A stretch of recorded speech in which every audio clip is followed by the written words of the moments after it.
নৰেন্দ্ৰ মোদীৰ নেতৃত্বাধীন কেন্দ্ৰীয় চৰকাৰখনে অসমৰ ভাষা কৃষ্টি সংস্কৃতি অস্তিত্বৰ প্ৰতি সংকট কৰি আনি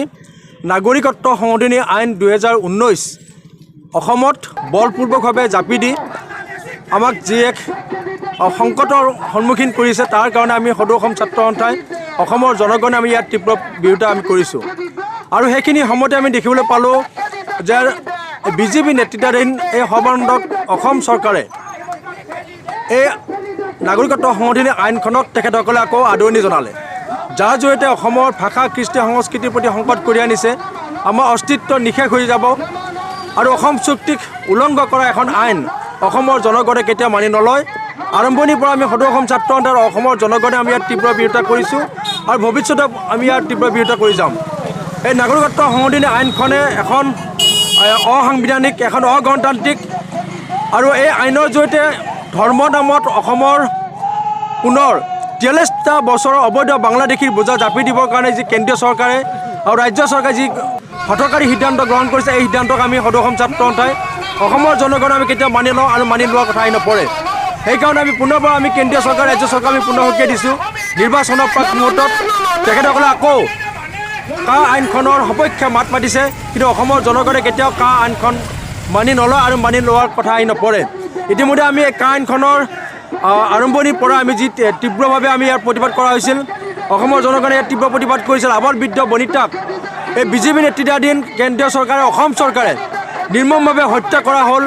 নিৰ্মমভাৱে অত্যাচাৰ কৰিছে 5জন তেজাল যুৱকক হত্যা কৰাৰ পিছত অসমৰ জনগণে কিন্তু কেতিয়াও এই আইনখন কেতিয়াও মানি নলয় আৰু মানি লোৱাৰ কথা নপৰে সেইকাৰণে পুনৰবাৰ আমি কেন্দ্ৰীয় চৰকাৰ ৰাজ্যক আমি সকীয়াই দিছোঁ আৰু বিশেষকৈ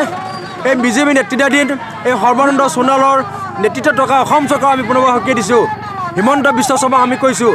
যে এই অসমখন আপোনালোকৰ পৈতৃক সম্পত্তি নহয় আপোনালোকৰ খুচিমতে ইয়াত কাম কৰিব অসমৰ সম্পদ ইয়াত লুণ্ঠন কৰিব জাতিৰ সিদ্ধান্ত গ্ৰহণ কৰিব এই সিদ্ধান্তক এই জাতিদ্ৰোহী সিদ্ধান্তক আমি কেতিয়াও মানি নলওঁ মানি লোৱা এই কথা নপৰে সেইকাৰণে পুনৰবাৰ আমি আজি সমগ্ৰ অসমত প্ৰতিখন আঞ্চলিক ছাত্ৰ সন্থাই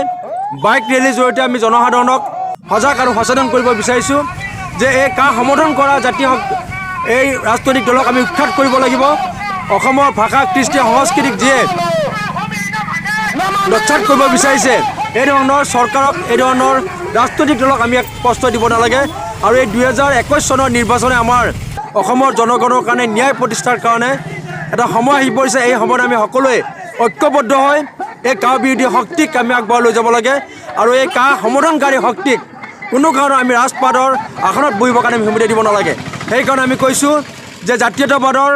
প্ৰতিষ্ঠা হোৱাৰ প্ৰয়োজন এইখিনি সময়ত আমাৰ আঞ্চলিকতা শক্তিৰ প্ৰয়োজন আছে সেইকাৰণে আমি ক'ব বিচাৰিছোঁ এই কা আইনৰ বিৰোধিতা কৰি আমি সকলোৱে ঐক্যবদ্ধ হওঁ আহক অসমক আমি ৰক্ষা কৰোঁ আমি জাতীয়তাবাদ প্ৰতিষ্ঠা কৰোঁ আহক ধন্যবাদ ভোটাৰ ৰাইজে অসমৰ জনগণে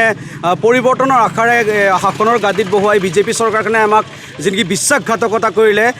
যাক লৈ আমি সপোন দেখিছিলোঁ এটা আমাৰ পৰিৱৰ্তনৰ সপোন দেখি পেলাই আমি ৰাজপথত বহুৱাইছিলোঁ তেখেতসকলে সম্পূৰ্ণ আচলতে বিশ্বাসঘাতকতা কৰিলে অসমৰ জনগণক অসমৰ ভোটাৰ ৰাইজক তেখেতসকলে বিশ্বাসঘাতকতা কৰিলে সংবিধানক অৱমাননা কৰি অসম চুক্তিক উলংঘা কৰি তেখেতসকলে অসমৰ জাতি অসমৰ অস্তিত্ব অসমৰ ভাষা সংস্কৃতিক ধ্বংসৰ গৰালৈ ঠেলি দি যি নেকি তেখেতসকলে নাগৰিকত্ব সংশোধনী আইন 2019 অসমৰ ওপৰত জাপি দিলে অসমৰ জনগণৰ ওপৰত জাপি দিলে যাৰ জৰিয়তে অসমৰ অস্তিত্ব তেখেতসকলে নিঃশেষ কৰিবলৈ বিচাৰিছে আৰু প্ৰতিটো ক্ষেত্ৰতে আচলতে তেখেতসকলে অসম বিৰোধী যি নেকি স্থিতি গ্ৰহণ কৰি আহিছে অসম বিৰোধী তেখেতসকলে কিছুমান অৱস্থান কৰি আহিছে তেখেতসকলে এই কাৰণে আমি আজি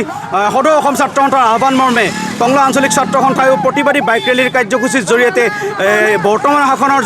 আসনত বহি থকা এই বিজেপি চৰকাৰখনক আমি ক'ব বিচাৰিছোঁ দিল্লী দিছপুৰ লগতে দেলহি নাগপুৰকো ক'ব বিচাৰিছোঁ আপোনালোকে অসমৰ প্ৰতি যি নেকি তেখেতসকলৰ মাহিয়াই দৃষ্টি অসমৰ প্ৰতি সদায় নেকি তেওঁলোকৰ যি নেকি অসম বিৰোধী স্থিতি তাৰ পৰা আপোনালোক বিৰত থাকক আৰু অতি সোনকালে এই নাগৰিকত্ব সংশোধনী আইন 2019 অসমৰ পৰা প্ৰত্যাহাৰ কৰিবই লাগিব তাৰ অন্যথা অসমৰ জনগণে কিন্তু এই আগন্তুক যি নেকি 2021 চনৰ বিধানসভাৰ যি নেকি নিৰ্বাচন এই নিৰ্বাচনৰ উচিত প্ৰত্যুত্তৰ দিব 5টাকৈ বছৰ তেখেতসকলক আমি চালোঁ আৰু এই আগন্তুক যি আহি থকা নেকি তেখেতসকলে যি নেকি 5টাকৈ বছৰ তেখেতসকলে পুনৰ শাসনত অহাৰ সপোন দেখিছে তাৰ পৰা তেখেতসকলে কিন্তু এই সপোন তেখেতসকলৰ চাৰখাৰ হ'ব স্পষ্ট কথা অসমৰ জনগণ সজাগ হৈছে আজি সমগ্ৰ অসমতে দেখিবলৈ পাইছে ৰাইজে যি নেকি নাগৰিকত্ব সংশোধনী আইনৰ বিৰোধিতা পুনৰবাৰ জাগ্ৰত হৈ উঠিছে আৰু এই কাৰ্যসূচী আন্দোলনৰ কাৰ্যসূচী আমাৰ সমান্তৰালভাৱে চলি থাকিব যেতিয়ালৈ এই নাগৰিকত্ব সংশোধনী আইন বাতিল নহয় ধন্যবাদ।